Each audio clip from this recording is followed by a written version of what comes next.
함께 만들어가는 방송, LBC 방송국입니다. Lecture and Broadcasting for Culture. 안녕하십니까. 화술강좌 강의를 맡고 있는 LBC 소장 임철웅입니다. 오늘 강의할 내용은 화술에서 조금 더 체계화된 내용을 강의해 드릴 텐데, 지금까지 다루었던 것보다 좀 더 툴을 가르치는 데 집중할 거예요. 오늘 가르쳐 드릴 툴은 STP 전략입니다. 혹시 STP라고 들어보셨나요? STP는 여러 가지로 활용되는 기법이에요. 바로 이렇게 기법이라고 시작하니까 여러분들이 뭐야 갑자기 오늘 어려운 내용 하는 거 아니야 라고 생각하실 수 있는데, 그냥 내가 무엇을 팔 때, 아니면 내가 어떤 사람인지를 알 때, 내가 어떤 사람인지 보이고 싶을 때, 그런 생각하는 방식이라고 생각하시면 좋을 것 같아요. 그래서 그냥 그거를 간단하게 어떤 건지만 정리를 좀 해드리려고, 만약 깊이 있게 한다면 또 다음 시간에 또 하거나 하고, 오늘은 그것을 이제 가장 간단하게 말씀을 좀 드리려고 하는데, 아니 NLP만큼 어렵지 않아요. NLP는 쉽지 않았나요? NLP는 쉬웠고, 많은 분들이 이제 어렵다고 하셨던 거는 그거였죠.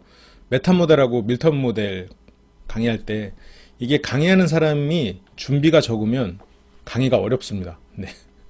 그때를 생각하면 오늘 강의도 어려울 가능성이 있죠. 제가 좀 준비를 많이 못해서 오늘 다른 걸 계속 준비하다가 또 좀 급하게 선회하는 바람에 좀 그럴 수 있겠지만, 제가 최대한 좀 쉽게 강의를 한번 해드려 볼게요. 이게 실제로 STP라고 하는 거는 별게 없거든요.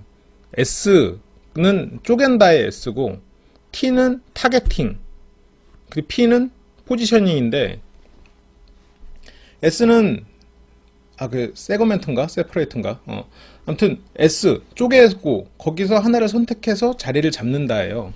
그러니까 남자들이 여러 명 있는 데서 여자들한테 인기를 끌고 싶으면, 누군가는 몸 좋은 남자, 누군가는 지적인 남자, 누군가는 유머 있는 남자, 이렇게 있을 때 그걸 쪼개야겠죠. 그냥 남자들인데 멋있는 남자, 나도 멋있는 남자가 돼야지, 이거는 애초에 S가 안 된 거죠. 근데 쪼개야죠.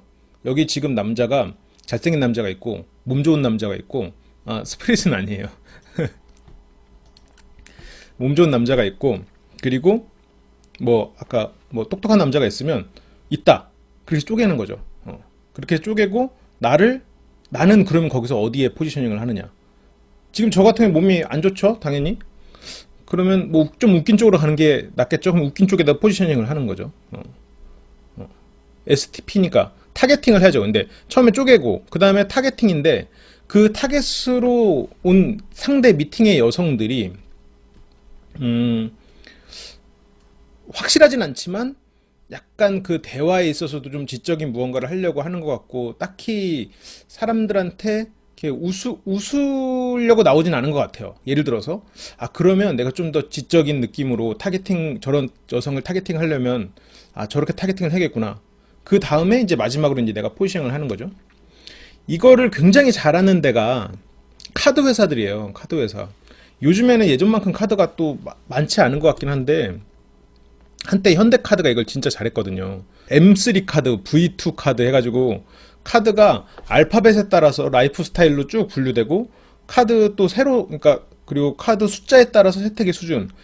그래서 V2 카드, V1 카드 해가지고 다 있고, 그리고 컬러가 또 어떤 색깔에 따라서 프리미엄 카드. 그렇게 해서 엄청 많았어요, 현대카드가. 현대카드 포트폴리오라고 그래가지고 카드가 쭉 세분화되어 있는 거, 엄청 다양한 카드가 나왔었거든요. 여기 지금 저는 카드 표를 지금 보고 있는데, 이거를 여기 그냥 제가 보는 것만으로도 M3, H3, R3, T3, 이게 3으로 가는 숫자, 혜택의 수준이죠. 거기다 M2, V2 해갖고 쭉 있고, 이게 굉장히 많아요. 이게 시장을 완전히 쪼개놓는 거죠. 근데 이게 카드사 입장에서는 그렇게 좋지는 않았다고 그래요. 그래가지고 이렇게 세분화를 해서, 어떤 사람은 공연 좋아하는 사람, 아니면 교통 같은 경우에도 어떤 사람은 대중교통을 많이 이용하는 사람, 어떤 사람은 비행기를 많이 이용하는 사람, 이렇게 해서 싹 쪼개놓는 게 S예요, S. 이거 우리가 생각할 때도 이 S를 못하는 사람들은, 남자는 그냥 돈 많고 잘생겼으니까 여자 만나는 거야. 그래서 두 가지 기준으로만 세상을 나눠서 보게 되면, 내가 거기에 맞는 전략을 세울 수가 없죠. 내가 포지셔닝을 할 수가 없죠. 나는 지금 당장 돈이 저 사람보다 적고 저 사람보다 못생겼으니까 내가 지금 할 수 있는 포지셔닝이 안 나오죠. 당연히 ST에서 안 됐으니까. 이거는 자기의 스타일링을 할 때도 도움이 되고, 자기가 어떤 식으로 발전을 할지 계획을 세는데 좀 도움이 되는 사고 방식인 것 같아서 오늘 좀 설명을 드리는 거예요. 그래서 먼저 S를 한다는 거는 나의 경쟁자들이 어떤 모습인가. 근데 꼭 경쟁자는 아닐 수도 있죠. 이제 같이 함께 가는 사람일 수도 있겠죠. 여기 보면 이제 주스 중에 사과, 포도, 파인애플, 오렌지 주스가 있다는 소리인데, 그냥 단순히 여성들은 무조건 주스를 좋아해 이렇게 할 수는 없는 거죠. 그러니까 제가 이제 남녀로 구분을 했지만 다른 여러 가지가 될 수도 있겠죠. 뭐 면접이 될 수도 있고, 아니면 본인이 어디 가서 이제 발표를 하는 걸 수도 있고, 모든 사람이 발표를 잘하는 자리에서 내가 어떻게 빛나 보일 수 있는가 등 뭐 그렇게 전략을 세울 수도 있을 거고. 그러니까 먼저 그렇게 하려면 처음에 접근을 해야 되는 게 구분하는 거. 내가 이제 이 다른 사람과의 차별화가 되는 게 어떤 게 있을지 싹 쪼개보는 거죠. 그러려면 내가 더 많은 걸 바라볼 수 있는 사람들이 더 다양한, 더 제대로 된 S를 할 수가 있어요. 그러니까 이제 제가 이제 남녀 차이로 그만할까요? 남녀 차이로 얘기하지 맙시다. 이게 여러 가지 논쟁거리가 있으니까. 우리나라 자살률이 높다라고 이제 OECD 국가에서 자살률이 굉장히 높다라고 얘기가 나온단 말이에요. 그러면서 이제 청소년들이 수능을 대비해서 자살하는 사건이 나오면 우리나라에서 OECD 자살률이 높아서 저런 문제가 있다라고 말을 하는데, 실제로 비교 분석을 해보면 우리나라 청소년들의 자살률이 OECD에서 그렇게 높은 수준은 아니에요. 우리나라의 자살률이 OECD 국가에서 높은 이유는 노인분들의 자살률이 높기 때문이거든요. 그래서 OECD를 비교를 하게 되면 실제로 노인분들의 자살률에 대한 대책이 지금 더 시급한 상황이긴 하거든요. 그러니까 독거노인분들 아니면 그런 분들에 대한. 근데 이게 그 데이터를 망원경으로 봤기 때문에, 이걸 이제 망원경 효과 아니면 현미경 효과 이런 말을 쓰긴 써요. 그러니까 뭐 말은 단순한 거죠. 너무 멀리서 데이터를 봤기 때문에 실제 그 데이터의 의미를 모르는 거예요. 다른 남성들의 모습도 너무 멀리서 봤기 때문에 그 남성의 진짜 경쟁력을 모르는 거예요. 그 남자가 못생기진 않은 건 사실이고, 아니면 못생겼더라도 그럼 저 사람은 돈이 많을 거야 이렇게 돼버리는 거죠. 너무 멀리서 봤기 때문에 진짜 그 사람의 의미를 모르 찾는 거예요. 이게 S가 안 되는 거. 그러니까 S를 잘 하려면 그만큼 시야가 넓어야 돼요. 내가 단순히 두 가지만으로 세상을 바라본다. 그러면 2차원적인 사람이 되는 거죠. 근데 내가 세상을 바라보는, 아니면 뭐 이성을 바라보는 기준이 굉장히 다양한 것들이 있고, 나 스스로를 평가하는 기준이 여러 개가 있으면 다차원적인 분할이 일어나겠죠. 그러면 여러 가지 능력치를 가지고 내가 거기서 키울 만한 거를 뽑아낼 수가 있겠죠. 그래서 좀 더 S에서는 나 자신도 좀 단순하게, 경쟁자들도 단순하게 한 가지만 바라보는 게 아니라 좀 다양하게 바라볼 필요가 있는 거고, T 타겟팅은 우리가 이제 상대가 어떤 사람인지를 찾아야 되는 건데, 그래서 이거를 실은 이제 경영학에서 굉장히 많이 가르쳐요. STP 분석 같은 경우에는 이제 경영을 배운 사람들은 가장 기초 중에 기초입니다. 이거는 1학년 아니면 뭐 2학년 이때 다 배워요. 지금 혹시 뭐 경영이나 문과 쪽 수업을 들어보신 분들, 아니면 뭐 회사에서 마케팅을 해보신 분들은 STP 뭐 그렇게 기본적인 걸 뭐 강의까지 해 라고 생각하실 수 있을 정도의 내용이에요. 근데 이거를 일상생활에서 우리가 활용할 생각은 잘 못한단 말이죠. 그래서 제가 가끔이라도 이런 강의를 좀 해드리려고 준비를 좀 해놓고 있어요. 그 중에 하나를 좀 말씀을 드리는 거고. 경제학 하셨었어요? 경제학 같은 경우는, 마케팅 같은 경우는 안 배우는 경우가 많죠. 경제학은 제 예전 옛날 여자친구 얘기한다고 그랬네. 예전 제 여자친구도 경제학을 했었거든요. 근데 이제 그 당시에 그 친구가 경제학을 선택했던 이유는 발표를 안 해도 된다라는 거였었어요. 그 친구가 생각하기엔. 근데 실제로 경제학이라고 해서 발표를 안 하는 건 아니었다고 하더라고요. 발표를 좀 덜 하긴 하지만. 아무래도 좀 숫자로 풀어내고 수식으로 풀어내는 게 많은 게 경제학이고, 경영학은 이렇게 뭐 STP 분석처럼 좀 정성적인 분석, 그러니까 숫자화 되지 않고 뭔가 감성적으로 쓰여지는 그럴 것들을 가지고 분석하는 것들이 굉장히 많거든요. 이거를 이제 경영학이나 아니면 뭐 물건을 파는 사람들 입장에서는 STP는 시장 세분화라는 표현을 써요. 시장을 세분화한다. 그래서 이거는 보통 인구 통계학적 기준, 뭐 우리가 들어온 시장에서, 저희 같은 이제 LBC 방송국이라면 유튜브에 들어왔으면 유튜브 시장을 이제 세분화해야겠죠. 여기를 남자들이 많이 듣나, 여자들이 많이 듣나, 어떤 심리 상태의 사람이 듣나, 뭐 구매 행동, 이 사람이 어떤 것들을 많이 사나. 그러니까 이거를 우리가 이제 생각을 해보면 여러 가지 시장을 쪼개 봐야 될 거예요. 그러니까 이거는 내 경쟁자를 분석하는 것과도 비슷하고, 그리고 그 상황에서 많이 팔린 현재 트렌드를 생각하는 거랑도 비슷한데, 이거는 이제 여러분들이 가장 이해하기 쉽게 이제 남녀 관계로 또 다시 돌아와서 얘기를 해보면, 이성 관계니까 인구 통계학적 기준은 굳이 없겠죠. 일단 여성에게 인기 끄는 남성, 남성에게 인기 끄는 여성. 그러면 심리학적 기준, 뭐 이런 것은 좀 더 고차원적인 분이니까 뒤로 물리고, 여기서 구매 행동 기준, 이건 뭐가 될까요? 좀 그 당시에 트렌드한 남자, 구매 행동 기준, 이건 인기 있는 남자의 모습. 그래서 어떤 사람이 연애를 하나, 이런 걸 볼 수가 있는 거겠죠. 근데 그거를 내가 의미를 못 찾는다고 해서 뭐 그거 단순하게 뭉뚱그려 볼수는 안 되고, 여기서 이제 독특한 기준이라기보다는 몇 가지 세 분의 기준들이 있는데, 그 기본적인 용어는 이래요.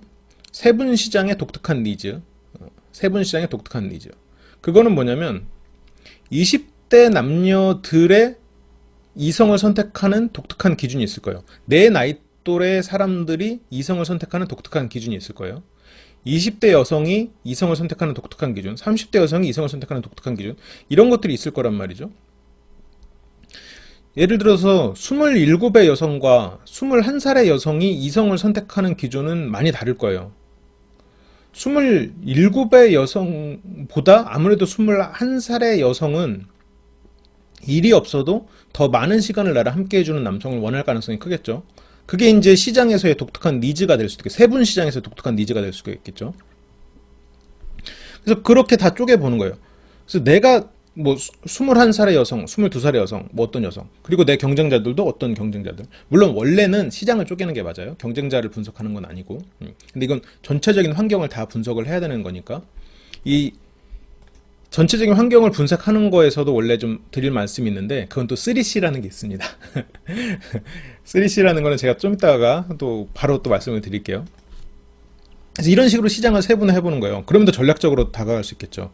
우리가 이제 무언가를 하고자 할 때, 이성을 유혹하고자 할 때, 아니면 뭐 친구를 사귀자고 할 때, 아니면 내가 무언가 사업을 하고자 할 때, 전체적인 걸 알아야겠죠. 더 세분화하면 세분화할수록 타겟팅하기가 편해요.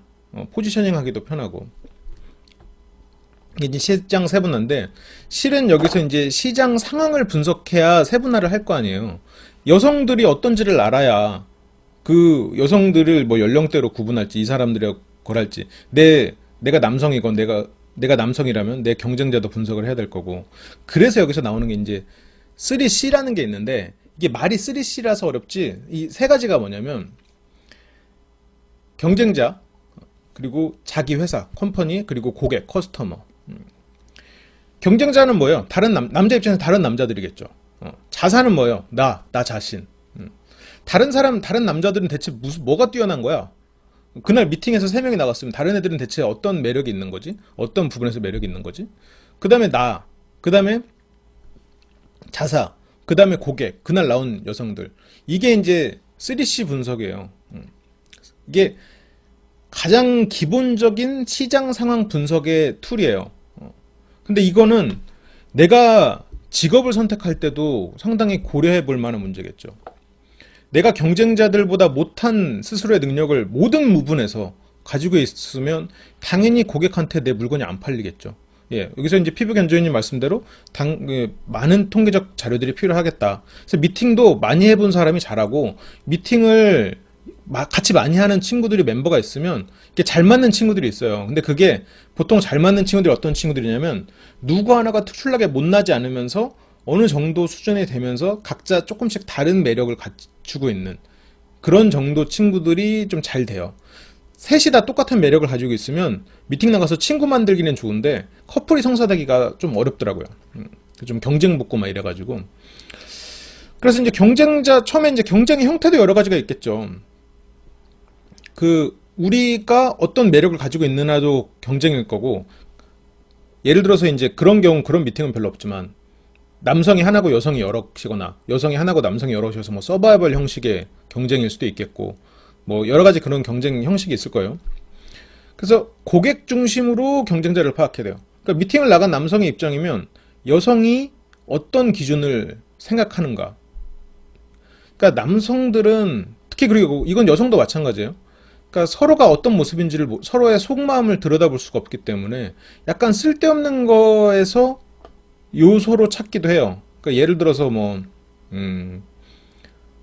팔씨름 잘하는 거? 물론 근데 팔씨름 잘하는 게 인기를 끌 수는 있겠죠. 그러니까 누군가에겐 매력적일 수 있겠지만 남성들이 생각하는 것만큼 큰 매력을 갖지는 못하는 요소일 수도 있단 말이죠. 여성들이 생각하기에. 이제 그런 요소를 굳이 이제 끼워 넣어서 시장을 쪼갤 필요는 없다는 거죠. 그러니까 내 경쟁자들을 분석할 필요는 없다는 거죠. 아, 쟤는 나보다 힘이 센데? 힘이 센 것보다 힘이 세 보이는 게 더 경쟁력일 수 있겠죠. 그거는 스스로 자기 관리를 육체적으로 어떻게 얼마나 했는가, 이제 그 짧은 시간에 보일 수 있는 거. 실제로 힘을 가진 것보다. 그러니까 이게 이제 경쟁자를 분석하고, 그 다음에 내가 어떤 경쟁력을 가지고 있는가, 그걸 이제 분석을 해야겠죠. 그 다음이 고객들. 지금 나온 고객들은 그 중에서 뭘 원하고 있는가. 근데 이것도 생각을 해야 되는 게, 여러분들이 이제 자기가 어떤 길을 걸어야 될지 생각을 할 때도 이 세 가지를 좀 생각을 하셔야 돼요. 물론 저도 이것을 이렇게 체계적으로 냉정하게 생각했다라고 스스로를 돌아보면 그러지 못했던 부분이 많지만, 내가 정말 하고 싶은 일이 있다, 내가 잘할 수 있는 일이 있다, 이런 식으로 많이 표현이 돼요. 근데 과연 어떤 걸 선택해야 됩니까? 라고 많은 사람들이 이제 스스로 고민하거나 누군가한테 상담을 요청을 하겠죠. 근데 그거에 대한 답은 스스로 이걸 생각해 보세요라고 하면서 답을 줄 수 있어요. 지금 경쟁자들은 본인에 비해서 어떻습니까? 그래서 만약 경쟁자들이 내 능력에 비해서 더 나으면 그건 내가 잘할 수 있는 일이 아니죠. 그런데 내가 하고 싶어요. 그게 하고 싶어. 그럼 이제 그거는 취미 수준에서 하면 되는 거고, 내가 지금 경쟁자들이랑 분석해 봤을 때 여러 가지 요소 중에서 내가 무언가 하나 정도는 그래도 이 정도는 나을 수 있을 것 같아요. 그러면 거기서 한 단계 더 나가는 거죠. 그러면 그걸 고객들이 원할까요? 원하지는 않을 것 같아요. 그러면 그것도 이제 취미 수준으로 넘어가는 거고, 모르겠거나 아니면 일부 굉장히 소수의 고객이지만 원할 수는 있을 것 같아요. 그러면 그 소수의 고객이 원하는 것도 본인이 원하는 건가? 그러면 이제 그건 갈 수 있는 거고, 킵 고잉 할 수 있는 거죠. 이게 이제 시장 상황을 분석하는, 그래서 본인이 뭔가 하고자 하는 일이 있을 때 가장 기본적으로 선택을 할 수 있는 요소를 생각해 보는 것이 이제 이 3C 분석이고, 이 3C 분석은 제가 아까 말했던 STP 분석을 할 때 있어서 그 전에 원래 이루어졌어야 되는 내용이에요. 왜냐면 이제 3C라고 말해도 어렵지 않죠. 이제 다 아니까. 경쟁자, 그리고 자기 회사, 컴퍼니, 그리고 그 뭐죠? 고객. 그래서 이런 세 가지. 그러니까 내가 어떤 사람이랑 경쟁해야 되는가? 나는 어떤 사람인가? 그리고 나는 어떤 사람에게 쓰일 것인가? 나는 어떤 것으로 어떻게 활용될 것인가? 어떻게 나 스스로를 활용할 것인가? 이거 세 가지를 생각해 보라는 거고, 이게 생각이 됐으면 이제 그 전체 시장을 쪼개보는 거예요.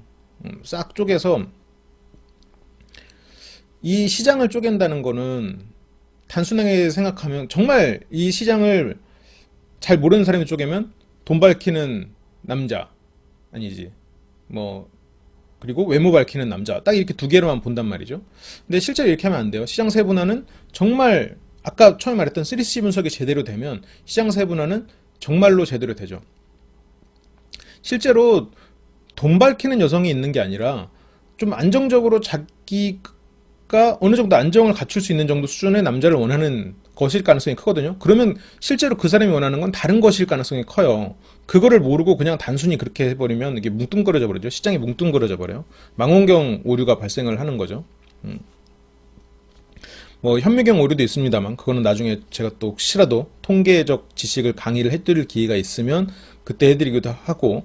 그래서 이렇게 시장이 세분화가 됐으면 그 다음에 할 건, 내가 그 시장 안에서 어디서 경쟁력을 발휘할 수 있을 것인가가 나오잖아요. 그래서 여기서 내가 목표 시장을 선정한다는 거예요. 이게 타겟팅인데, 내가 그 중에서 그러면 어떤 사람을 선택할 것인가. 시장이 쭉 세분화가 됐고, 미팅에 나가서 예를 들어서 뭐 10대씩 미팅이면 그 여성들의 스타일이 쭉 나뉠 거 아니에요? 쭉 나뉘었고, 그 분들의 독특한 니즈. 예를 들어서 이제 보통 비슷한 연령대의 사람들이 미팅에 나오지만, 그냥 무작위 미팅이라고 쳤을 때, 그냥 지금 내가 알고 있는 정보는 20살, 뭐 21살 이렇게 나이대별, 그리고 그 여성이 입고 있는 옷, 그리고 어느 유머에 웃고 있는가, 그리고 그 여성이, 그러니까 약간 실없는 거에도 계속 웃으면 그 사람은 조금 웃고 싶은 마음이 있거나 아니면 웃어주고 싶은 마음이 있거나 둘 중에 하나잖아요. 웃고 싶은 마음이 있다라는 거는 좀 즐겁고 가볍게 사람들을 만나고 싶어 하는 마음이 있거나, 웃어주고 싶다라는 거는 상대에게 좋은 사람으로 보이고 싶은 의지가 있거나, 그 둘 중에 하나겠죠. 그냥 뭔가 그런 식으로 해서 계속 좁혀가서 그 사람을 이렇게 시장을 구분해 볼 수 있겠죠. 그럼 타겟팅을 하는 건 꼭 한 사람을 찍어야 되는 건 아닐 수 있겠지만, 그 중에서 내가 경쟁력을 발휘할 수 있는 사람은 어떤 사람인가를 찍을 수는 있겠죠. 근데 그거를 그 미팅 같은 경우는 처음부터 선택할 필요는 없어요. 이렇게 말을 하면서 서서히 이제 좁혀가면 되는 거니까. 그런데 이제 내가 진로를 결정한다거나 아니면 내가 무언가 일을 할 때는 그걸 일을 해보면서 좁혀갈 수는 없겠죠. 미리 어느 정도 시장을 분석하고 내 경쟁력을 파악을 해서 들어와야겠죠. 내가 뭐 여러분들도 팟캐스트를 방송을 하고 싶거나 아니면 유튜브를 하고 싶어요. 근데 남 앞에서 말하는 건 싫고 나는 말보다 글을 잘해. 그러면 굳이 팟캐스트나 이런 거 하는 것보다 포스트나 이런 걸 쓰시는 게 낫겠죠. 그리고 나는 사람을 만나야 뭔가 머리가 돌고 그 사람이랑 얘기하는 게 좋아요. 그러면 뭔가 그 사람들하고 만나는 거 모임을 자꾸 키워가서 그런 식으로 모임을 통해서 무언가를 이뤄내는 게 더 좋을 수도 있겠죠. 내가 비록 글을 쓰고 싶다 할지라도 내가 글을 잘 못 쓰고 내가 거기에 경쟁력이 없으면 내가 들어가야 되는 시장은 글로써 성실하게 이제 매일 글을 올려서 사람들이 그 글을 보고 공감하게 만드는 포스트 시장이 될 수도 있겠죠. 내가 이제 무언가 목소리를 세상에 내고 싶다라는 가정하에 이게 이제 목표 시장을 선정하는 방법이거든요. 그러니까 이런 것들을 고려해서 사람을 만나거나 뭐 뭔가 뭐 일을 선택한다거나 이런 식으로 접근을 해갈 수가 있겠죠. 이게 내가 막연하게 무언가를 하고 싶다라는 것보다 조금 더 생각의 깊이를 만들어줘요. 이걸 이제 좀 뭐 그 마케팅 용어로 쓴다 그러면 뭐 집중화 전략, 차별화 전략, 비차별화 전략 뭐 이런 것들을 쓰겠죠. 집중화 전략은 뭐예요? 뭐 지금 LBC는 집중화 전략을 안 쓰고 있죠. 나는 포스트만 성실하게 계속 하는 거예요. 뭐 그리고 미팅에 나가서도 저렇게 입고 저 나이 또래에 저렇게 입고 저렇게 웃는 여성은 내가 평소에도 많이 공략해본 스타일이야. 그래서 난 무조건 오늘 저 여자를 찍어서 저 여성에게 마음에 드는 행동을 하겠어. 이게 집중화 전략이죠. 근데 물론 굉장히 위험할 수 있어요. 그 시장에서의 내 전략이 먹혀들지 않으면 다른 시장으로 옮겨가기가 굉장히 리스크가 있고 그럴 테니까. 그렇겠죠. 당연히 내가 A한테 꽂혀서 하는 행동을 B, C, D가 다 봤을 텐데 내가 갑자기 미팅 중반쯤에서 B한테 좋다고 갑자기 그러면 그 B 입장에서는 자존심이 상하죠. 이제 그게 이제 시장을 옮겨가는 게 초반에서 집중화 전략을 한다는 거는. 근데 A에게 모든 전력을 처음부터 해서 끝까지 다 했을 때 어차피 안 된다는 가정, 안 될 가능성이 다른 B, C, D가 안 된다는 가정 하에서는 A를 공략하는 데 있어서 가장 좋은 전략이 될 수는 있겠죠. 이제 그런 것들이 집중화 전략이고, 차별화 전략은 이 사람들은 뭐 다 몸이 좋은데 나만 좀 지적인 매력이야. 이 사람들은 다 지적인 매력인데 나는 좀 진중하고 과묵하고 친절한 매력을 그럼 풍기겠어. 얘네들은 막 다 간죽거리고 막 웃기지만 나는 그냥 차분하게 그냥 미소 짓고 그리고 여성들이 얘기를 들어주는 그런 자유를 세우겠어. 이런 게 차별화 전략이고, 비차별화 전략은 그냥 얘네들이랑 거의 똑같은 수준으로 해가지고 그냥 나눠 먹게 하는 거야, 시장을. 거기서부터 이제 운에 맡겨야겠죠. 근데 이게 더 좋을 수도 있는 시장도 있어요. 맛집끼리 막 다 모여있는 거리에서는 어차피 비슷비슷한 맛이면 사람들이 거기로 모이게 되고 그 사람들을 나눠 먹으니까 뭐 그런 것도 이제 일종의 비차별화 전략이 먹히는 거죠. 이제 이렇게 표현을 하기도 해요. 근데 우리가 이제 일상생활에서 이걸 쓰는 거는 계속 우리도 지금 써오고 있단 말이에요. 미팅에서 서로 이제 비슷비슷한 친구들끼리는 그래서 미리 이제 화장실 가서 서로 이제 전략을 좀 세우잖아요. 그리고 나는 오늘 내가 A를 꼬실 테니 오늘 네가 좀 B에서 이렇게 좀 해줘. 그렇게 해서 이제 서로 합의가 되면 나와서 이제 계속 그 상대에게 좀 대시를 하면 상대도 이 사람이 나를 지금 좀 대시를 하네? 그러면서 이제 서로 짝이 되는 이제 그런 경우도 있고 아니면 싸움 나는 경우도 있고 이제 뭐 여러분들이 이해를 돕기 위해서 미팅을 예를 든 거지 제가 꼭 이렇게 미팅에 목숨을 거는 그런 사람은 아닙니다만 네. 그렇습니다. 이제 여기까지가 아까 시장 세분화가 S였고 목표 시장을 선정하는 게 타겟이니까 ST예요. S를 하기 전에는 3C를 한다고 그랬어요. 3C는 경쟁자, 자기 회사, 그리고 고객 이렇게 세 개. 그래서 다 C로 시작하잖아요. 제가 영어가 약해서 잘 모르지만 여러분들은 다 아실 거라고 생각합니다. 그래서 세 가지의 C를 고려해야 돼요. 그게 이제 시장을 알아낸 거죠. 내가 이제 시장이라고 말하면 무슨 나 시장 없어 이렇게 생각하시지 마시고 지금 내 생활에서 내가 무언가를 하고자 하는 목표에서 환경을 뜻하는 거예요. 내가 어떠한 여성을 유혹한다, 어떠한 남성을 유혹한다 라고 했을 때 이 남성과 나 사이에는 단둘이 있는 게 아니잖아요. 굉장히 많은 경쟁자가 있고 나는 그 경쟁자 안에서 빛나야 되고 그리고 내가 빛난다 할지라도 이 사람이 그 빛을 싫어할 수도 있는 거고 그 세 가지를 고려하는 거예요. 내가 무언가 일을 할 때도 내가 하고자 하는 일을 하려고 하는 사람들이 많으면 내가 일을 열심히 하고 정말 잘해도 상대적으로 보수를 적게 받아야 될 수도 있어요. 왜냐하면 내 값보다 덜 받고 일을 하고자 하는 사람들이 많을 테니까. 그것도 시장 상황인 거죠. 그러니까 이게 사람들이 하기 싫어하는 일을 해야 돈을 더 많이 받을 가능성이 큰 거죠. 보통, 그러니까 꼭 그렇지는 않아요. 그만큼 어려운 일을 해야 되는 것이기도 하고. 그래서 내가 어려운 일을 한다고 해서 돈을 많이 어려운 일이라기보다는 힘든 일을 한다고 해서 돈을 많이 받는 게 아니라 내가 이 일을 하지 않으면 할 사람이 없어야 돈을 많이 받는 거거든요. 예를 들어서 이제 그것도 이제 시장에 대한 분석이겠죠. 환경에 대한 분석이죠. 그게 이제 아까 방금 말한 3C였고 그렇게 해서 시장을 쭉 다 분석을 했으면 이제 STP 분석을 하는 거예요. S는 뭐죠? 시장 쪼개는 거. 여성 스타일을 구분하는 거죠. 여성 스타일을 구분하는 거. 내가 세상에 난 목소리를 내고 싶어. 그럼 목소리를 내는 방법에 대해서 고민해보는 거죠. 정말 팟캐스트로 가서 목소리를 내거나 유튜브로 가서 영상으로 해서 사람들한테 얼굴을 보이거나 아니면 글을 쓰거나 아니면 그 중간쯤 어디인 사진에다가 글을 입혀서 카드 뉴스를 만들거나 굉장히 많은 것들이 있을 거예요. 그 각각의 특성들이 있을 거고 얼마만큼 실시간적인가, 얼마만큼 그 자기 목소리를 담을 것인가, 얼마만큼 영상을 담을 것인가, 얼마만큼 시간을 소요할 것인가, 얼마만큼 자주 얘기할 것인가 그런 것들이 컨텐츠를 만드는 데 있어서 영향을 미칠 거란 말이죠. 그런 것들을 쭉 하는 게 S예요. 시장을 세분화하는 거. 그 다음에 T는 타겟팅. 그러면 이렇게 쫙쫙 쪼개져 있는 거에서 나는 뭘 선택할 거냐. 뭐 여성이라면 굉장히 많은 스타일의 여성 중에서 나는 어떤 스타일을 선택할 것이냐. 나는 거기서 내가 경쟁력을 과연 발휘할 수 있을 것이냐. 그런 거 다 고려해서 타겟팅이 돼야겠죠. 단순히 나는 이쁜 여자가 좋아. 그래서 무조건 미팅 가서 이쁜 여자만 매달려. 다른 거 신경 안 쓰고. 100점 100패죠.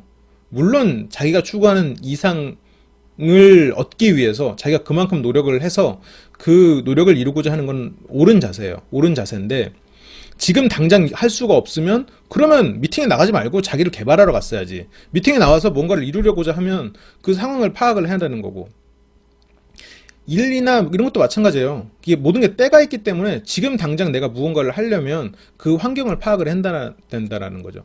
파악이 안 되고 나는 그냥 무조건 내가 하고 싶은 이거 할 거야 라고 했는데 내가 다른 사람보다 못하면 내가 다른 사람보다 뛰어나기 위해서 노력을 해야 되는데 그 상황에서 그 사람들은 가만히 있냐고요. 안 된단 말이죠. 그러니까 그런 것들이 시장을 평가하고 시장을 세분화하는 과정이에요. S. 그다음에 T는 타겟팅. 그래서 내가 누구를 꼬실 거냐. 그 다음에 마지막에 이제 P인데 이 P가 포지셔닝이에요. 포지셔닝. 그래서 나는 어떤 컨셉으로 상대에게 다가갈 거냐. 나는 어떤 컨셉으로 할 거냐. 시장의 스타일을 알고 그 다음에 상대 이 어떤 사람인지에게 공략할지를 알았으면 내가 어떤 스타일로 스스로 그 상대가 원하는 걸 알아야겠죠. 여기서는 이게 상당히 이제 어려운 일이 될 수 있는데 이거는 여러 가지 방법으로 거기까지 이룰 수도 있겠죠. 이거는 이제 마케팅이나 이런 쪽에서는 시장 내 고객들 마음에 자리매김. 이건 이제 자신의 브랜드를 만들어내는 거죠. 이건 여러 가지 전략이 있는데 제가 뭐 나중에 또 말씀을 드리겠지만 첫인상이 중요하다고 하잖아요. 미팅에서도 처음에 그냥 단순 네, 저 임철웅입니다. 이렇게 하는 것보다 저 임철웅 뭐 이렇게 성과 이름 명확하게 저는 임철웅입니다. 딱 뭐 이렇게 명확하게 이름을 말하고 그다음에 거기서 이제 재치 있는 멘트 같은 거 하나를 한다거나 아니면 제가 이제 기억나는 이거 굉장히 오래전 일인데 어쩌다가 이제 아는 형을 따라서 그 형 여동생이 밥 먹는 데를 갔어요. 잠깐 거기서 저희도 밥을 먹으러. 근데 한 분이 그때 국물 맛으로 밥을 먹는다. 항상 이렇게 뭘 말면 국물 맛으로 먹는다고 그래서 제가 그럼 밥도 물 말아서 물만 드시나요? 뭔가 그런 말을 했는데 그분이 너무 좋아하시는 거예요. 근데 그 첫인상이 몇 년을 갔던 것 같아요. 그래서 그 사람은 항상 저한테 얘기를 듣고 싶어 했었어요. 그 뒤로도. 근데 뭐 제가 뭐 딱히 그 사람을 웃긴 건 없거든요. 근데 항상 그 하나가 꽂혀가지고 제가 그런 그 마음속에서 그런 재밌는 사람의 하나의 제가 이제 브랜드가 심어진 거죠. 이거는 자리에 따라서는 좀 오바스러운 자신의 브랜드를 내밀어야 될 수도 있고, 그리고 어떤 자리에서는 아재 개그 같아도 상대를 각인시킬 수 있는 멘트를 해야 될 수도 있어요. 그러니까 예를 들어서 이제 그런 게 있겠죠. 제 이름이 이제 철웅인데 제 이름을 또 이렇게 계속 말을 하니까 민망하네요.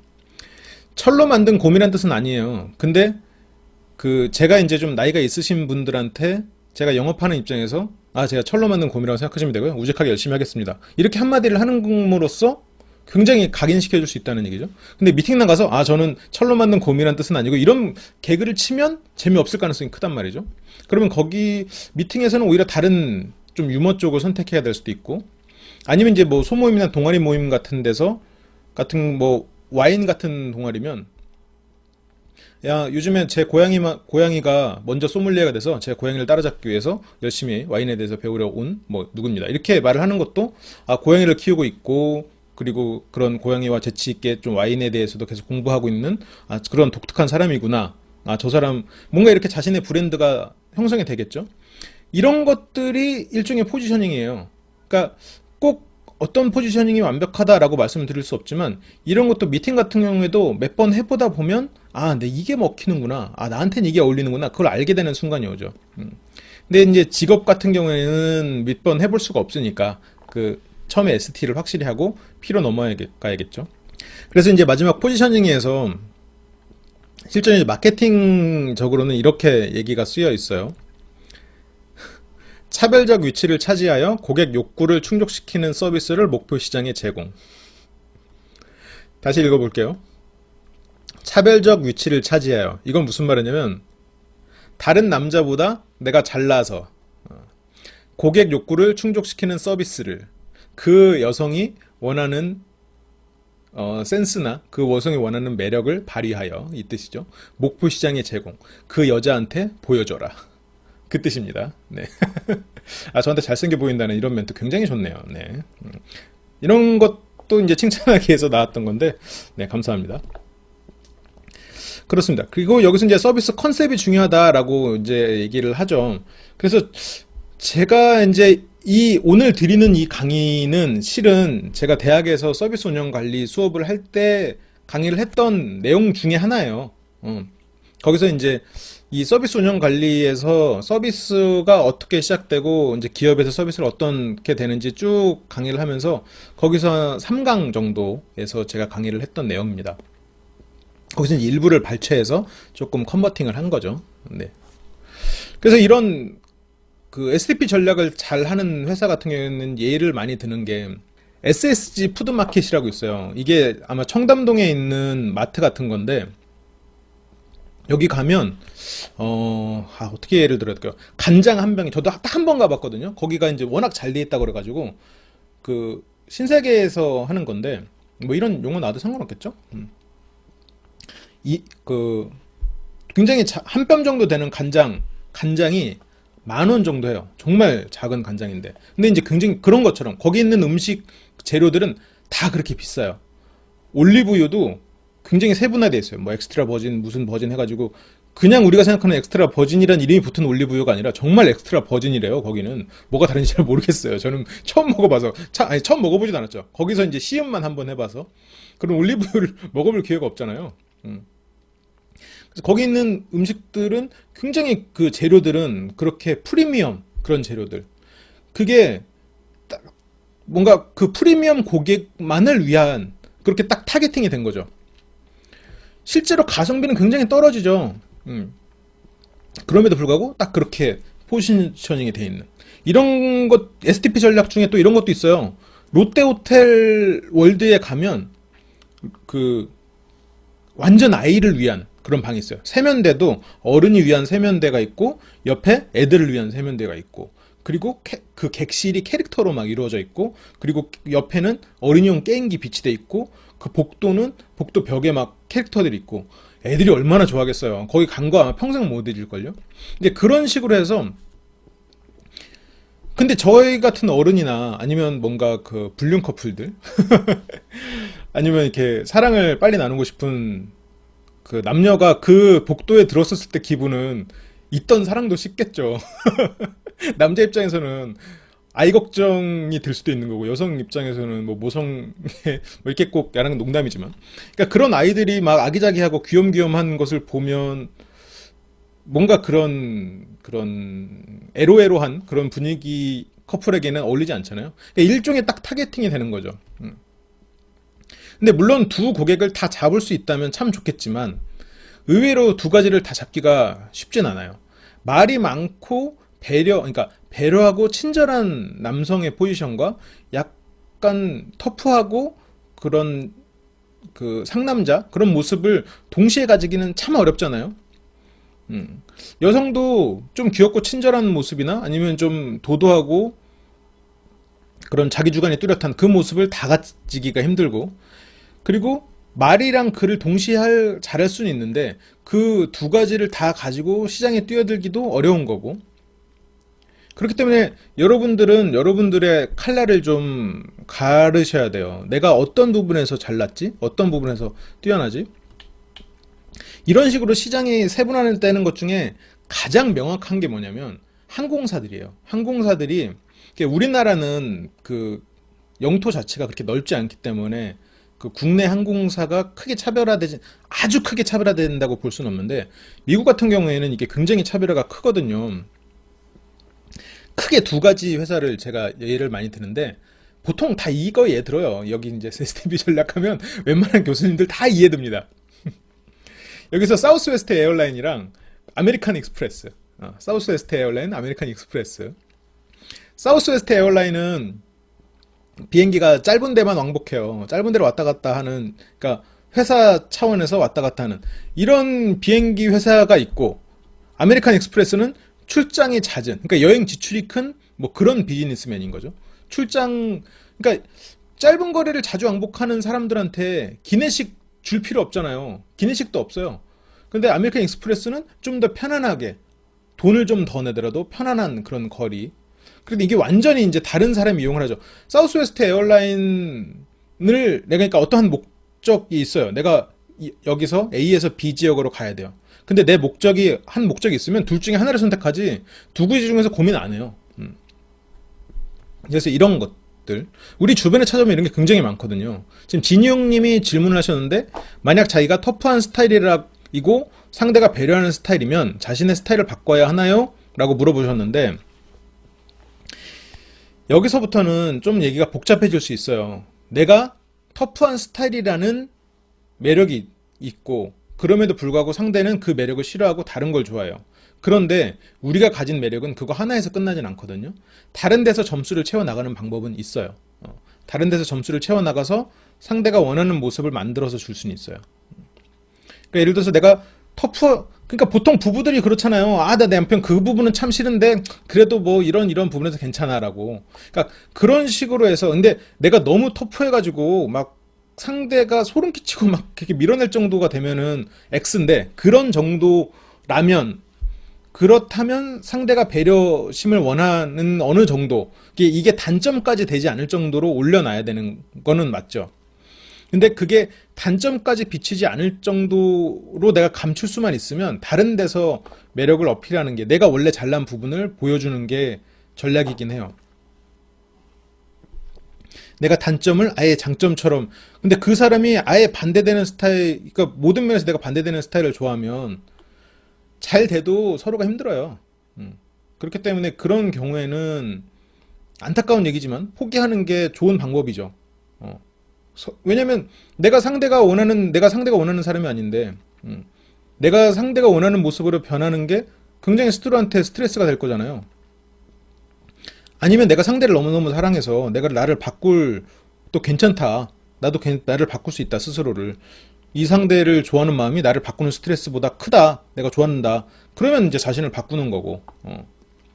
근데 이제 그게 저울질을 해봐야겠죠. 근데 내 단점을 완전히 장점으로 바꾸는 거는 너무 힘든 거고, 단점은 안 보이는 정도로 하고, 이 사람이 좋아하는 다른 모습들. 배려하고 좋아하는 스타일이면 터프한 사람도 뭔가 다른 게 있을 거 아니에요. 이 사람이 뭔가 얘기를 더 해주길 바란다. 그러면 뭔가 좀 더 시시콜콜하게 얘기를 해주거나, 이 사람이 얘기를 들어줄 수도 있는 거고. 그리고 뭐 배려를 좋아하거나 뭐 그런 스타일이면 또 뭐가 있을까요? 친구를 만나서 뭐 술자리를 너무 많이 갖는 걸 싫어한다. 그럼 뭐 그런 부분에서 좀 줄이는 노력을 보여줄 수도 있는 거고. 뭐 담배를 끊는다거나 뭐 다른 부분에 있어서 뭐 담배 끊는 게 가장 힘든 일일 수 있겠네요. 그런 부분을 좀 줄여갈 수는 있겠죠. 그런 식으로 이제 상대가 바라는 좀 더 장점들 위주로 먼저 변화시키는 것도 방법이겠죠. 근데 너무 그 결정적인 거에서 반대되는 거를 좋아하면 좀 힘들 수는 있는데, 근데 또 그것도 생각을 해야 되는 게, 상대가 나는 배려 있는 사람을 좋아해라고 말을 했어요. 근데 정말 그 사람이 그걸 좋아하는지 안 좋아하는지 모르는 거예요. 그 말만으로는.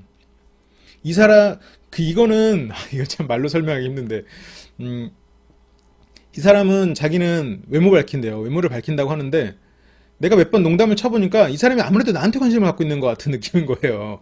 예를 들어 그런 상황들 있잖아요. 근데 이게 또 참 조심해야 되는 게, 내가 착각일 수도 있고, 그게 진짜일 수도 있는데, 그래서 내가, 저 같은 경우에 제가 이제 미팅에서 많이 생각하는 제 스스로의 전략은, 일단 내가 가진 매력을 최대한 어필을 하고, 그 다음에 이 사람의 말을 떠나서 나한테 좀 관심 있는 사람에게 어느 정도, 그러니까 나도 관심이 있어야 되겠지만, 그래서 관심 있는 사람에게 이렇게 접근을 하는 그런 식으로 이제 생각을 하는데, 그걸 알아야겠죠. 이 사람이 어떻게 생각하는지. 근데 그거는 좀 어려운 문제가 될 수도 있죠. 그래서 저는 개인적으로 그래요. 자기 스타일을 바꿔가면서까지 누군가를 만나는 거는 힘든 일이라고 생각은 해요. 근데 이게 이해를 돕기 위해서 스타일을 딱 구분해서 말은 했지만, 실제로 많은 경우에 스타일이 딱딱 구분되진 않잖아요. 그리고 한 가지 스타일을, 그러니까 터프함, 배려 이렇게 해서 딱 나누면 한 가지지만, 실제로 굉장히 다양한 차원들이 있잖아요. 아까 처음에 시장 세분화에서 말했던 것처럼 그런 걸 좀 싹 고민을 해봐야겠죠. 똑같이 터프한 사람이어도 굉장히 다르게 터프한 사람들이 있잖아요. 어떤 사람들은 정말 머리가 텅텅 비어가지고 과격하고 분노 조절 장애도 안 되고, 그렇지만 의리는 있을 수 있고, 뭐 예를 들어서 어떤 사람은 이제 굉장히 지적이지만 딱히 그런 거를 막 구구절절 설명하기 싫어하고, 뭐 그런 것들 굉장히 다양해요. 따지고 보면. 그렇기 때문에 좀 너무 복잡하게 생각할 필요도 없지만, 그렇다고 딱 이 사람이 원하는 스타일이 아니야, 그래서 그걸 무조건 바꾸려고 애를 쓰면, 그러면 이제 힘들어지긴 하죠. 그리고 이 P잖아요. 마지막에 포지셔닝이 STP에서 P인데, P를 할 때 내가 나의 스타일 아니면 내가 어딘가 위치를 점할 때 그 원칙이 있어요. 이거를 과연 우리가 이제 이 원칙을 지킬 수 있는가 없는가는 차후 문제고, 기본적인 원칙은 일단 들려드릴게요. 원칙은 크게 네 가지인데, 단일성, 독특성, 차별성, 그리고 집중성. 거기서 거기 같죠. 말이 다 비슷비슷한 것 같죠. 근데 이제 하나씩 설명을 드릴게요. 단일성은 목표 고객 마음속에 하나 위치. 그러니까 신세계백화점하고 다이소 딱 하면 어느 하나의 위치가 있잖아요. 근데 저는 이 단일성이 꼭 단일해야 된다라고 생각하진 않아요. 저는 그러니까 이거를 단일성이라고 시험에 내기도 하고 이거를 평가를 하긴 하지만, 이 단일성이 아니어도 된다고 생각해요. 이 여러 시장에서 한 두 개 정도 걸쳐도 전략적으로는 괜찮지만 일단 STP를 배워야 되는 포지셔닝이라고 기본적인 원칙은 단일성이에요. 내가 쭉 시장에서 쪼개져 있고 그러면 나는 거기서 딱 하나. 뭐 가격 그리고 품질 높은 품질 그리고 또 뭐 어떤 그래서 여러 가지 차원으로 쭉 나눴잖아요. 거기서 딱 하나. 거기 딱 하나에서 그래 그 임철웅을 딱 생각하면 어떤 사람이야 라는 이런 딱 브랜드. 그 사람은 뭐 유쾌하고 재밌고 그러면서도 좀 생각이 얕지 않은 근데 그래도 몸매는 좋지 않고 그걸 딱히 개의치는 뭐 이런 거 딱 하나의 브랜드가 생기잖아요. 근데 이렇게 구체해지면 브랜드는 아니죠. 뭐 유쾌한 임뚱 박사? 뭐 예를 들어서 제가 이제 그 중고등학교 때 굉장히 뚱뚱했었기 때문에 뭐 지금도 날씬하지 않지만 지금도 뚱뚱하지만 그때는 막 100kg가 넘고 막 몸이 이랬었거든요. 뭐 예를 들어서 이제 그런 식으로 포지셔닝을 할 수 있고 단일성, 단일화된. 근데 이게 저는 여러 개 걸쳐 있었다고 생각해도 좋지만 단일성을 지켰을 때 자기가 내세울 수 있는 브랜드가 좀 더 강력해지는 건 사실이죠. 난 이것도 잘하고 저것도 잘해. 난 이렇기도 하고 저렇기도 해. 이렇게 되면 받아들이는 사람이 생각보다 고객들은 그렇게 많은 생각을 하지 않거든요. 고객들은. 그래서 딱 그 하나의 브랜드를 내세우기 위해서는 가능하면 이제 포지셔닝 단일성을 해야 된다라고 이제 포지셔닝의 원칙이에요. 첫 번째 원칙 단일성. 하나의 점을 찍는 것. 그리고 독특성이라고 했는데 이 독특한 건 단순하면서도 일관된 메시지. 당신 삶의 비타민 C, LBC 뭐 이런 거 계속해서 일관되게. 내가 처음에 근데 이 사람들한테 이성을 유혹하는 데 있어서는 그러니까 내가 여러 사람과 경쟁해서 이성을 유혹하는 데 있어서의 포지셔닝. 그러니까 내가 처음에 포지셔닝은 이렇게 하는 건데 나중에는 조금 다른 전략들이 있습니다. 이게 나중에 어느 순간에 이제 반전 매력도 줘야 될 때가 있고 그렇지만 내가 무언가 그 시장에서 스스로를 빛내는 방법에 대해서까지라고 오늘은 받아들여주시면 좋겠어요. 그리고 STP의 원칙을 이해한다는 차원에서 오늘 수업은 오늘 수업이래요. 오늘 방송은 이해를 하셨으면 좋겠어요. 그러니까 분명히 이 이상의 전략들이 있어요. 그리고 이후로도 다른 전략들이 있지만 가장 기본적인 원칙을 가르쳐 드리는 거예요. 이게 정답은 아닐 수 있어요. 하지만 교수님들 다른 수업에서 교수들은 이거 갖고 시험 봅니다. 네, 이게 정답이라고. 네, 저는 이게 꼭 정답이라고 생각하진 않아요. 상황에 따라 다를 수 있으니까. 근데 독특해야 된다는 건 맞죠. 그래서 이제 영어로 하면 단일성은 원 포지션이고 독특성은 유니크 포지션이라는 고 이제 말을 하는데 이제 좀 독특하고 다른 데랑 독특하고 단순한 거. 그러면서 그 다음 거는 차별성이에요. 독특성하고 차별성이 뭐냐? 생각해보면 별 차이 없거든요. 그래도 이게 다르다고 가르치긴 해야죠. 그러니까 이게 독특한 건 유니크한 거고 차별성은 디퍼런트한 건데, 그러니까 다른 사람하고 다른 거. 경쟁사들도 독특한 걸 내세우고 나도 독특한 걸 내세울 수 있으니까. 얘도 4차원이고 나도 4차원이면 그 시장에서 나는 경쟁력이 없다라고 생각하시면 돼요. 그러니까 이 사람하고 무조건 달라도, 그러니까 이 사람하고 내가 이 미팅에서 나왔는데 다른 사람들은 4명이서 나왔어요. 3명이 지적인 얘기했고 나 혼자 유행어만 따라하고 있어요. 나 혼자 차별성이 돼도 독특하진 않은 거죠. 거기서 모든 사람들이 굉장히 그러니까 내가 나 혼자 독특한 얘기를 하고 하지만 차별화가 안 될 수가 있는 거고 이런 차이가 있어요. 이렇게 또 하나씩 따지고 나가면 약간 말장난 같긴 해요. 그리고 마지막 네 번째 거는 이제 집중성인데 이거는 포커스드 포지션이죠. 포커스드 포지션. 이거야말로 이제 그 선문담의 끝인데 자신의 노력에 집중하라 그런 뜻입니다. 그러니까 이제 어디 가서 여러분들 STP 전략 배웠는데 이게 서비스 포지셔닝의 원칙 해가지고 포지셔닝의 원칙 이 정도 이제 기억해놓으면 좋잖아요. 그래서 이제 하나 원 포지션 이게 단일성 그리고 독특한 건 유니크 포지션 그리고 차별성은 이게 디퍼런트가 아니라 이게 뭐지? 디퍼렌테이티드인가 이게? 디퍼렌테이티드 어쨌든 디퍼렌트 포지션이라고 하면 돼요. 디퍼렌테이티드 포지션 그러니까 차별화된 거 그 다음에 포커스드 그러니까 이게 파워포인트 자체의 문제이기도 해요. 이게 경영학에서도 이런 걸 스스로도 좀 싫어하는 사람들이 있긴 한데 근데 이렇게 생각해 놓으면 좀 방향성을 설정할 수가 있겠죠. 네, 그렇습니다. 이게 이제 포지셔닝의 원칙이고 그 다음이 이제 포지셔닝 일반적 방법이 실천 방법이 이렇게 있는데 거기서는 이 내용은 좀 재미없으려나? 여기 이제 예시가 나와서 좀 몇 개 들려드려 볼게요.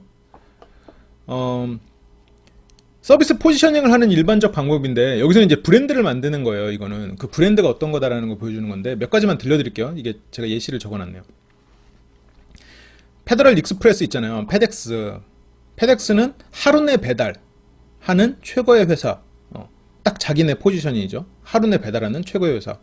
차별화도 됐고 독특하고 한 가지 메시지를 전하고.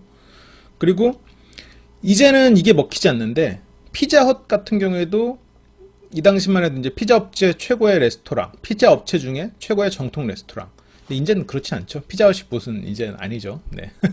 이제 그걸로 안 먹히죠.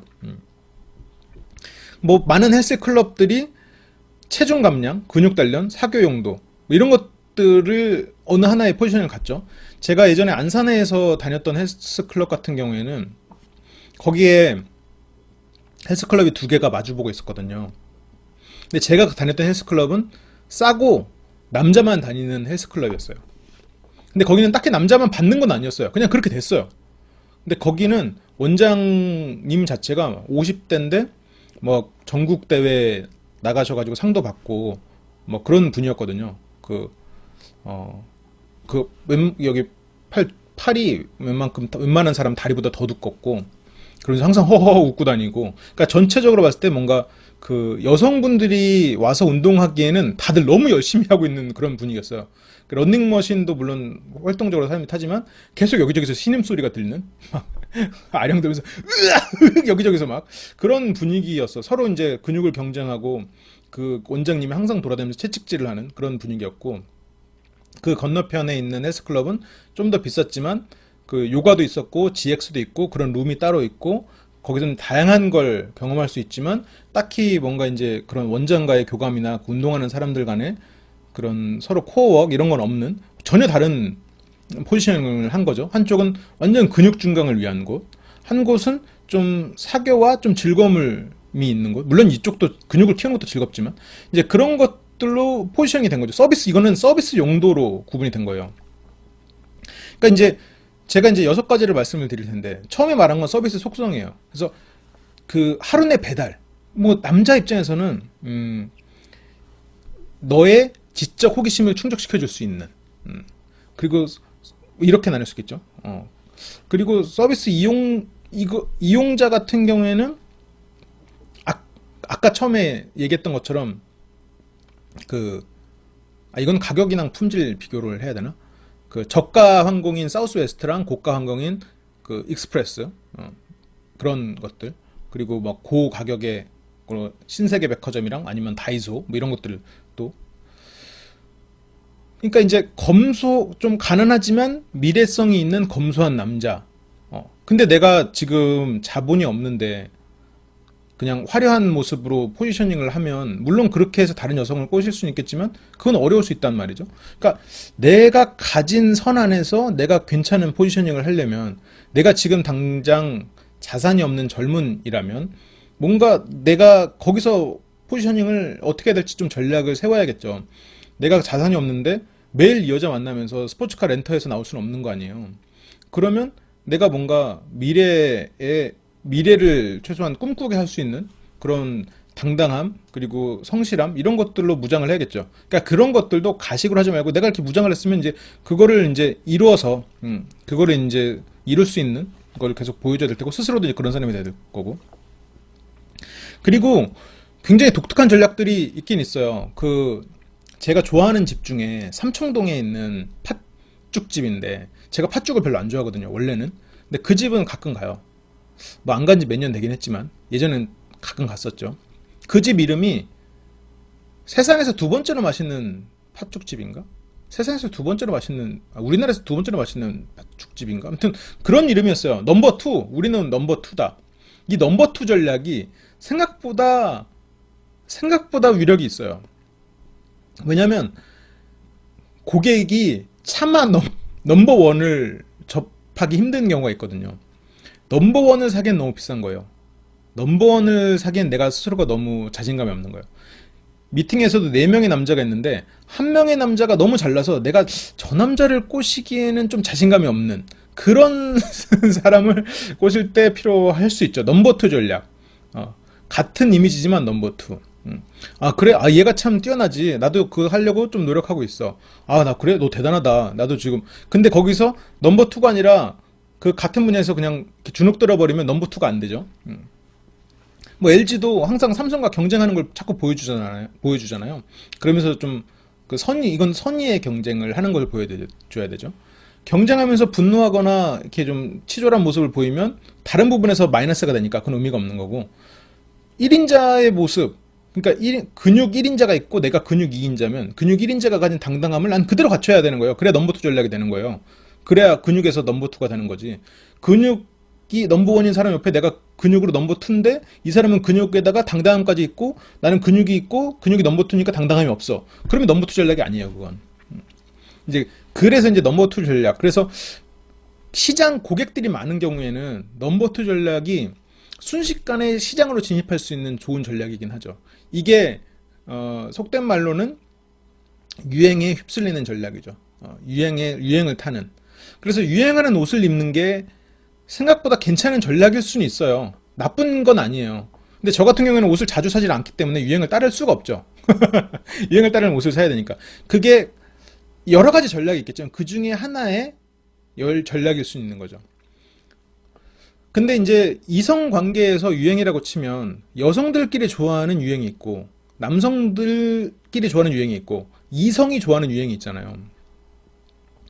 예를 들어서 이제 어그부츠가 유행할 때 남성들은 딱히 좋아하지 않아. 그러니까 이제 이거는 고객을 고려하지 않은 경쟁자들 간의 유행이니까 고객이 추구하는 가치가 아닌데 내가 그냥 단순히 넘버 투면 그건 의미가 없는 거죠. 넘버 원이든 뭐 넘버 쓰리든 아무 상관없는 건데 고객이 좋아하는 거에서 내가 넘버 투면 다른 부분에서 똑같을 때 선택받을 가능성이 생각보다 크다. 라는 거죠. 무언가를 팔 때 넘버 투 아니면 이런 뭐 전략이 상당히 도움이 돼요. 왜냐면 다른 부분에 있어서 비용을 줄일 수가 있으니까. 보통 우리나라에 있어 많은 그 업체들, 굉장히 많은 세상에 업체들이 있지만 이게 대기업에 종사하시는 분들보다 대기업의 바로 하청업체로 종사하시는 분들이 훨씬 많을 거예요. 그게 일종의 넘버 투 전략이고, 그리고 대기업의 하청으로 있는 업체들이 물론 굉장히 힘들고 고생하시는 건 사실이지만 상당히 생명력 있는 전략을 가지고 있는 거죠. 일종의 비빌 언덕이 있는 전략이니까. 그래서 이건 내가 무언가 잘난 게 없다고 생각하면 뭔가 유행을 따라가는 것도 하나의 전략일 수 있겠죠. 근데 저는 개인적으로 그걸 추천하진 않아요. 왜냐면 그건 포지셔닝이 안 되니까. 기본적으로 포지셔닝 원칙에 어긋나는 거니까. 근데 내가 정말 아무 포지셔닝도 없으면 그렇게 택해야죠. 그건 어쩔 수 없죠. 그래서 이건 어떻게 보면 이렇게까지 발전해도 되나 얘기가? 사회적인 문제가 될 수도 있어요. 모든 사람들이 자기 포지셔닝이 없으면 다 유행 따라가는 거예요. 근데 모든 사람이 유행 따라가고 있을 때 내가 포지셔닝이 있으면 나는 빛나 보이겠지. 이제 이렇게 되는 거죠. 아무튼 뭐 STP 얘기하다가 이제 여기까지 왔네요. 네. 이렇게 포지셔닝이 되고 그렇습니다. 뭔가 이런 경영의 원리로 자기를 꾸미고 자기의 뭐 미래를 설계하고 이런 것들도 한번 생각해 볼 만한 그 생각의 프로세스예요. 그냥 단순히 그냥 계속 고민만 하거나 아니면 나는 왜 이렇게 여자를 못 꼬실까 아니면 나는 왜 이렇게 남자한테 인기가 없을까 이렇게 고민을 하시는 것보다는 이렇게 체계화된 생각으로 스스로가 목표를 세우는 것도 방법일 수 있겠죠. 누군가가 정답을 알려주는 것보다 한번 스스로가 아까 처음에 말했던 3C 분석도 해보고 STP 분석도 해보고 그리고 STP 분석이 뭔지 한번 또 공부를 한번 해보는 것도 그냥 단순하게 야, 네 브랜드를 가져 이것보다 지금 오늘처럼 딱 이렇게 STP가 이렇게 되고 아 이래서 브랜드를 가져야 되는구나 심지어 브랜드를 갖추는 데는 이렇게 4가지 원칙도 있구나 딱 이렇게 생각해놓으면 좀 여러분들은 한 단계 좀 업그레이드 된 거 같지 않습니까? 네. 네, 저도 굉장히 뿌듯하네요. 여러분들 아무 말 없으시지만 네. 그 STP에 예시들이 굉장히 많아요. 그 호텔도 이런 거를 다 생각해서 만들거든요. 가장 크게 이제 구분되는 게 홀리데이인 호텔이랑 그리고 하얏트 호텔 이런 것도 딱 느낌이 다르잖아요. 홀리데이인 호텔 같은 경우에는 약간 비즈니스적이어서 그 중산층 여행자 그리고 그래서 홀리데이인 호텔에 유치한 데를 잘 생각해 보면 대도시 중심가 그런 데 있어요. 홀리데이인 서울 호텔 어디 있지? 아무튼 교통이 그렇게 불편하지 않은 곳에 있어요. 근데 하얏트는 그렇죠. 약간 좀 고급스럽고 인테리어도 호화롭고 막 이런데 하얏트 호텔 생각해보면 가기가 불편해요. 하얏트 호텔은 그래서 하얏트 호텔은 그 요즘에도 있는지 모르겠는데 저 때 한창 막 저도 젊었을 때는 거기 JJ라고 밑에 클럽 겸 바가 있어서 거기를 가끔 가려고 이제 가서 친구들하고 이제 술 한잔 먹고 나오면 집에 갈 방법이 없는 거예요.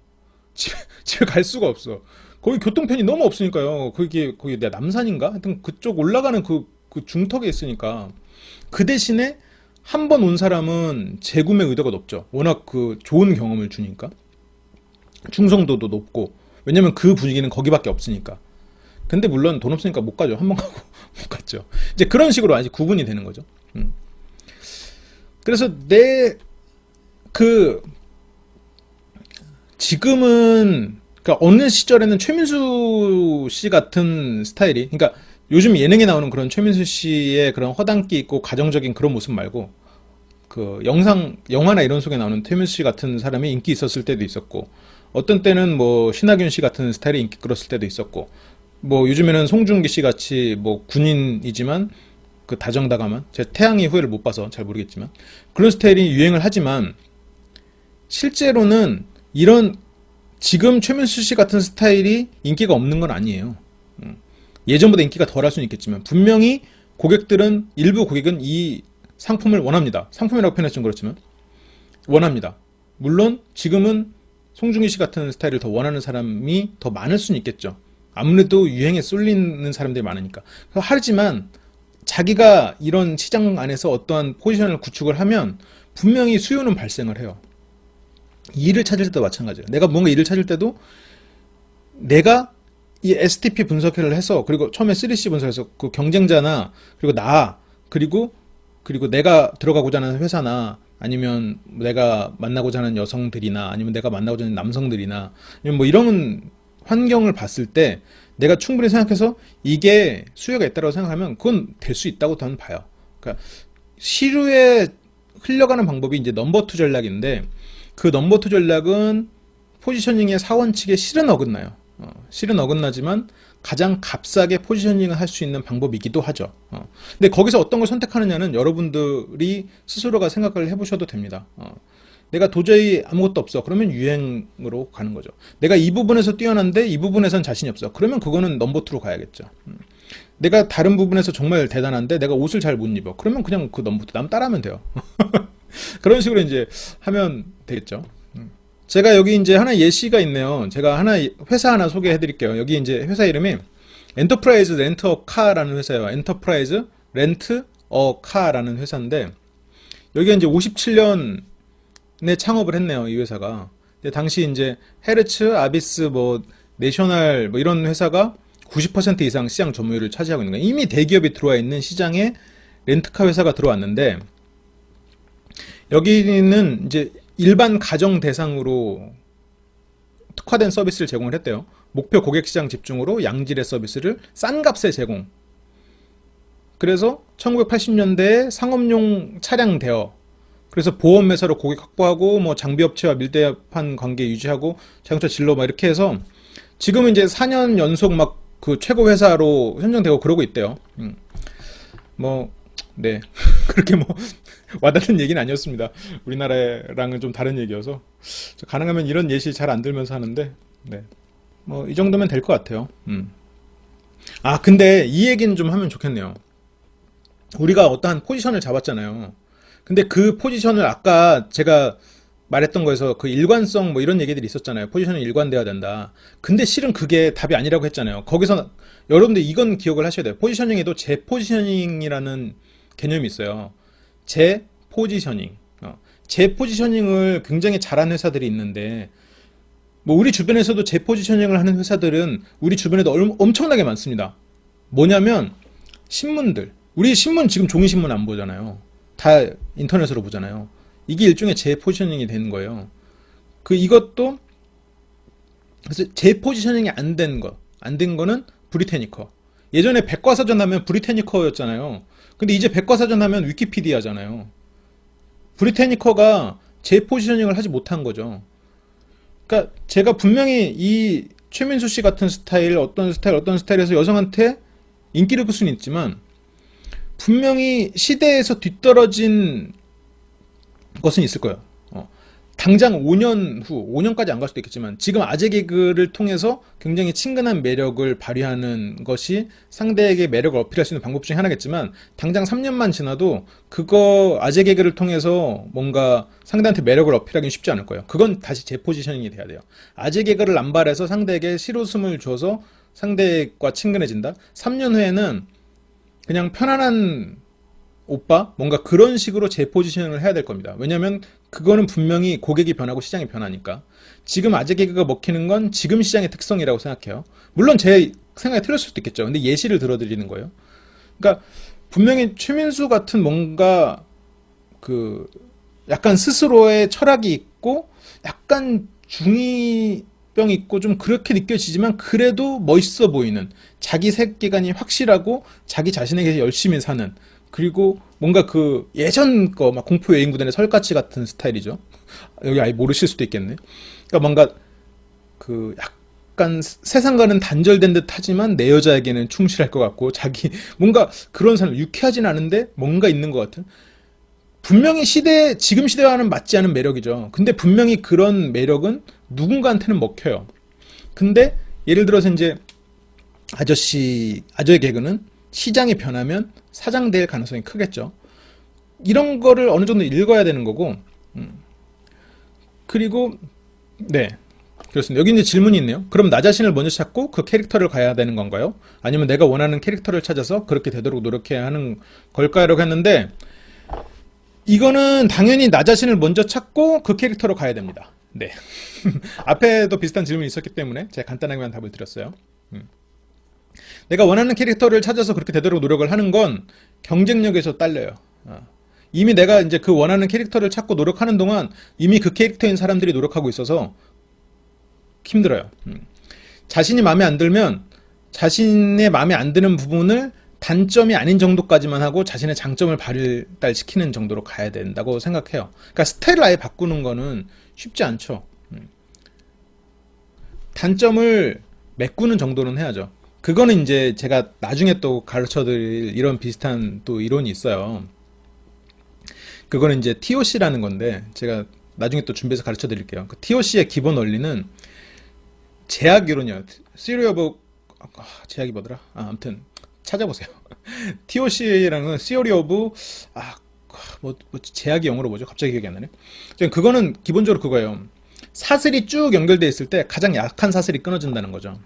그 약한 사슬을 강화시키라는 게 가장 기본적인 이론이고 그거를 어떻게 강화시킬까라는 것이 TOC 안에 5가지 정도의 툴로 또 나와요. 문제점을 찾고 그러니까 내가 산지한 문제를 하나로 연결해서 그 문제점을 찾고 그 문제점을 찾는 툴, 그 문제점을 변화시키는 툴, 그 문제점을 변화시켰을 때 발생할 미래를 예측하는 툴, 뭐 이런 식으로 해서 그런 거 5가지 툴이 있어요. 그거를 또 다음에 그 툴 하나하나 가르쳐 드릴 수도 있고, 뭐 그렇게 해서 또 접근을 한번 해보자고요. 이제 그런 거는 가장 근본적인 문제를 찾아서 가장 약한 부분을 바꾸는, 그 연결고리를 단단하게 바꾸는, 그건 필요하다고 봐요. 내가 정말 치명적인 단점이 있으면 그거는 분명히 바꿔야 되는 건데 그렇다고 해서 전체 프로세스를 다 엎어버릴 수는 없는 거예요. 그 공장을 아예 다 바꿀 수는 없는 거예요. 그 공장에서 병목이 일어나는 그 하나를 바꾸는 거죠. 그러니까 이 공장에서 병목이 어디서 일어나? 그거 노후됐어? 그거 바꾸면 나머지 원활하게 돌아가요. 어느 정도. 이 사람이 정말 그 말도 없고 조용한 사람이야. 근데 항상 고개를 숙이고 있고 상대를 쳐다보지도 않아. 그럼 일단 상대를 쳐다보는 정도로만 하고 고개만 끄덕거려도 말 없는 게 장점으로 바뀔 수도 있는 거예요. 그러니까 예를 들어서 어느 하나만 바꿔도 그 전체적인 프로세스가 상당히 원활하고 다른 장점처럼 보이게 될 수가 있는 거죠. 그래서 전체를 개선하고 내가 어떠한 목표를 해서 가는 것도 좋을 수는 있는데 기본적으로 그보다 더 좋은 방법은 나를 알고 내가 가진 장점과 단점 그리고 장점으로 어디가 포지션이 되는지 그리고 단점을 어느 정도 가릴 수 있는지 메꿀 수 있는지 그런 정도를 해야 왜냐면 사람의 단점을 완전히 없애거나 내 단점을 장점으로 만드는 거를 그러니까 단점을 장점을 만들 수는 있죠. 아까처럼 눈을 마주치는 거 하나 정도만으로 해서도 조용한 것이 장점으로 될 수 있는데 아예 그냥 말이 많고 유쾌하고 떠벌리는 사람으로 바꾸기는 힘들다는 거예요. 그렇게 처음부터 노력하기에는 쉽지 않다는 거죠. 그래서 먼저 이제 자신을 파악하고 그렇게 나가는 식으로 해야 된다라는 거죠. 네. 그렇습니다. 제가 이제 오늘 준비한 STP에 대한 얘기는 여기였고요. 여기까지입니다. 뭔가 좀 도움이 되셨기를 바라네요. 경영학을 공부하신 분들한테는 어떻게 보면 너무 진부한 이론일 수도 있을 것 같아서 좀 걱정을 했었는데 다행히 많은 분들이 그래도 좀 좋게 들어주신 것 같아서 네, 다행입니다. 네. 이런 막 재포지셔닝 이야기는 굉장히 많아요. 뭐 KFC도 예전에는 켄터키 프라이드 치킨이었다가 지금은 막 KFC로 바뀌고 말보로도 예전에는 약간 그 여성이 담배 피고 있는 그런 섹시한 모습의 그런 담배였다가 언젠가부터 그 딱 성공한 건 카우보이가 딱 거친 남자 딱 그렇게 포지셔닝을 해가지고 또 성공을 했죠. 요즘 소주들도 그렇잖아요. 그 참이슬 처음처럼 거기서 또 이제 과일 소주들 나오고 처음처럼 참이슬도 레드 그리고 이렇게 시장 세분화해서 그렇게 타겟팅을 하죠. 참이슬 레드와 그냥 참이슬 좀 다른 타겟으로 해서 포지셔닝을 했죠. 그런 것도 다 포지셔닝이에요. 한 기업에서 나오는. 목요일날 강남오빠 연애운수로 돌아오고 화술광자만 들으시는 분들은 또 월요일 8시를 기다려주세요. 그러면 저는 또 다음 시간에 돌아오도록 하겠습니다. 감사합니다.